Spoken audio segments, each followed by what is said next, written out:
pays qui est très vaste, qui est énorme, qui se décline de façon très différente selon les régions dans lesquelles nous sommes.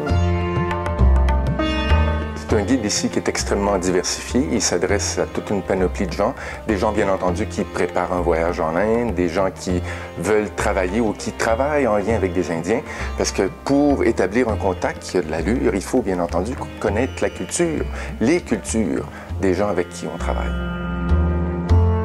La première section, c'est Histoire et civilisation, où on trace un tableau générique des grands moments historiques du continent sud-asiatique et plus particulièrement de l'Inde. Le deuxième chapitre, Vie au quotidien, souligne surtout la diversité ethnique, culturelle qu'on retrouve en territoire indien. Alors, on va bien entendu parler des différentes langues, mais aussi des différentes cultures, des différentes religions qui sont présentes sur le territoire. La troisième section, Vie en société, souligne plus les rapports sociaux. C'est dans cette section-là, par exemple, qu'on va regarder les liens de caste, de classe. On va démystifier ce que sont ces concepts-là et essayer de comprendre également comment tout ça se conjugue dans le territoire indien. La dernière section, Économie, affaires et travail, est une section encore très vaste.